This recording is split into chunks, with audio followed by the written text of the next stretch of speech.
ہے کہ جب حضور مسجد نبوی سے باہر نکلتے ہیں تو آگے حضرت عمر و ابو بکر رضی اللہ تعالی عنہما کھڑے ہیں، چہرے کے اوپر عجیب اداسی ہے۔ کہا عمر ابو بکر اس وقت کیوں کھڑے ہو؟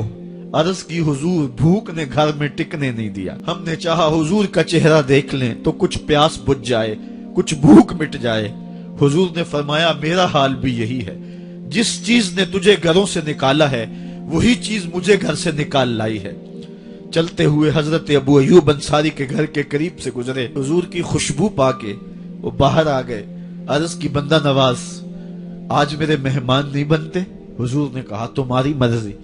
گھر لے گئے، چٹائی بچھائی، حضور کو بٹھایا، گھر والوں کو بکری کا بچہ ذبح کر کے دیا، کہا جلدی جلدی کھانا تیار کرو، میرے آقا کو بھوک لگی ہوگی۔ یہ کہہ کے واپس آئے، حضور کے پاس بیٹھے، نظر چہرے پہ پڑی تو گھبرا گئے۔ نکاحت کے آثار اتنے واضح تھے کہ سمجھ آ رہی تھی کتنے دنوں سے حضور نے کچھ نہیں کہ باغ میں چلے گئے، کھجوروں کا خوشہ توڑا، حضور کے سامنے رکھا، کہا بندہ نواز جب تک کھانا تیار نہیں ہوتا یہ کھجوریں تناول فرمائیں۔ تھوڑی دیر کے بعد کھانا دسترخوان پہ لگ گیا، حضور سے عرض کی گئی حضور آئیں کھانا تناول کر لیں۔ حضور نے دسترخوان پر تشریف فرما ہو کر کے حضور نے کپڑا اٹھایا تو حضور نے جب دیکھا کہ کھانا ہے تو حضور نے ایک روٹی لی اور چند بوٹیاں اٹھائیں اور ایک خادم کو بلا کر کے کہا جاؤ ہمارے گھر دے آؤ، میری بیٹی فاطمہ کتنے دنوں سے بھوکی، کہا جاؤ ہمارے گھر دے آؤ، میری فاطمہ کتنے دنوں سے بھوکی بیٹھی ہوئی ہے۔ مال کے کونین ہیں گو پاس کچھ رکھتے نہیں، دو جہاں کی نعمتیں ہیں ان کے خالی ہاتھ۔ آپ کو پتا ہوگا کہ جب میرے رسول کا انتقال ہوا ہے، حضور کا وصال ہوا ہے، تو حضور کی ایک زرہ ایک یہودی کے گھر میں گروی رکھی ہوئی تھی، حضور نے زرہ رکھ کر کے اس سے قرض لیا ہوا تھا۔ یہ اسلام کی غربت کی کہانی ہے، اور پھر اللہ نے اسلام کو امارت کے رنگ بھی دیے۔ آؤ تمہیں کہانی سناؤں۔ حضرت عدی بن حاتم روایت کرتے ہیں، صحیح بخاری میں روایت، یہ حاتم تائی کے بیٹے ہیں، کہتے ہیں میں حضور کی خدمت میں حاضر ہوا، ایک شخص آیا کہنے لگا حضور غربت نے میرا برا حال کر دیا ہے، اور اس نے شکایت کی، غربت کی، پسماندگی کی اور اپنی معاشی بدحالی کی۔ پھر ایک شخص آیا کہنے لگا حضور میرے پاس دولت تو ہے لیکن میں نے جس منزل پہ جانا ہے راستہ پر خطر ہے، تو میرے لیے کیا حکم ہے کہ میں کیسے راستہ طے کروں؟ یہ دو لوگوں نے یہ باتیں کی تو حضرت عدی کہتے ہیں کہ حضور نے روئے سخن میری جانب موڑا اور میری جانب مخاطب ہو کے کہا عدی تو نے ہیرا دیکھا ہے؟ عدی کہتے ہیں میں نے عرض کی حضور دیکھا نہیں، سنا ہے، ہیرا یہ شہر ہے عراق کا۔ تو حضور نے فرمایا عدی تو نے ہیرا دیکھا ہے؟ میں نے کہا نہیں حضور دیکھا نہیں، اس کا تذکرہ سنا ہے۔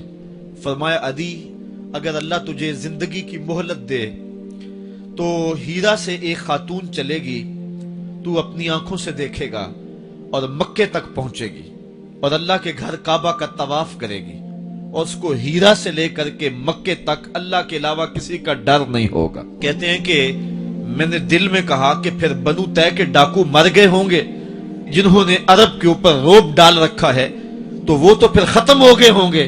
کہتے ہیں میں ابھی سوچ ہی رہا تھا کہ حضور نے مزید میری حیرت میں اضافہ کرتے ہوئے کہا عدی اگر تجھے اللہ نے زندگی کی مہلت دی تو تو دیکھے گا کہ کسرا کے خزانے تیری جھولی میں ہوں گے۔ تو اس دور کی سپر طاقت تھی۔ میں نے کہا حضور کسرا بن ہرمز؟ حضور نے فرمایا ہاں کسرا بن ہرمز۔ کہتے ہیں کہ حضور نے پھر فرمایا عدی اگر تو زندگی پائی تو تو وہ دن بھی دیکھے گا کہ ایک شخص زکوٰۃ کی رقم لے کر کے، زکوٰۃ کی چاندی لے کر کے، زکوٰۃ کا سونا لے کر کے نکلے گا اور اس کو کوئی زکوٰۃ کا مستحق ہی نہیں ملے گا۔ حضرت عدی بن حاتم کہتے ہیں کہ پھر میں نے وہ منظر اپنی آنکھوں سے دیکھا کہ ہیرا سے خاتون چلی اور مکے تک پہنچی اور امن ایسا تھا کہ اس کو اللہ کے علاوہ کسی کا ڈر نہیں تھا۔ پھر وہ لمحے بھی میں نے دیکھے کہ کسرا بن ہرمز کے خزانے مسجد نبوی کے باہر پڑے ہوئے ہیں۔ تو کہتے ہیں تیسری چیز میں دیکھ نہ سکا اور میں نے لوگوں کو کہا کہ یہ میں تو نہیں دیکھ سکا، میری شاید زندگی وفا نہ کرے، اور اگر تمہاری زندگی وفا کرے تو تم دیکھنا میرے آقا نے جو فرمایا تو 2 باتیں تو پوری ہو گئی ہیں اور تیسری بات تم دیکھ لو گے۔ حضرت یحییٰ بن سعید فرماتے ہیں کہ حضرت عمر بن عبد العزیز کا زمانہ تھا اور انہوں نے مجھے افریقہ کی جانب زکوٰۃ وصول کرنے کے لیے بھیجا۔ میں وہاں سے زکوٰۃ وصول کی اور پھر میں زکوٰۃ لینے والے مستحقین کو ڈھونڈنے لگا تو کہتے مجھے کوئی مستحق نہ ملا۔ پھر میں غلام پکڑتا اور اس کے پیسے دے کے اس کو آزاد کرواتا چلا۔ حضرت عمر بن عبد العزیز کا زمانہ ہے کہ گورنر ہے عراق، وہ حضرت عمر بن عبد العزیز کو لکھتا ہے کہ اتنی رقم ہے، اس کا کیا کرنا ہے؟ تو عمر بن عبد العزیز کہتے ہیں رقم لے کے یہاں نہ آنا، وہاں عراق کے لوگوں میں بانٹ دو، جو زکوٰۃ کے مستحق ہیں ان کو تقسیم کر دو۔ تو گورنر لکھتا ہے جو مستحق ہے ان کو دے دی، اب کوئی مستحق نہیں رہا تو میں کیا کروں؟ تو حضرت عمر بن عبد العزیز کہتے ہیں جو مقروض ہیں ان کا قرض اتار دو۔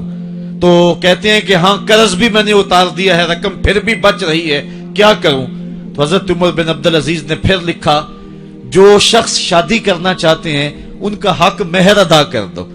میں نے کہا کہ وہ بھی کر دیا ہے، رقم پھر بھی بچ گئی، اب کیا کروں؟ تو حضرت عمر بن عبد العزیز نے مجھے لکھا کہ جو غیر مسلم ہیں جنہوں نے ٹیکس دیا ہوا ہے، جتنا ٹیکس دیا ہے اس سے دگنے پیسے ان کو قرضے میں دے دو اور ان کو کہو جاؤ اس کا کاروبار کرو، کھیتی باڑی کرو، اور ساتھ انہیں یہ بھی کہہ دینا قرض کی فکر نہ کرنا اور زیادہ اس میں پریشان نہ ہونا، جب دے سکو گے دے دینا۔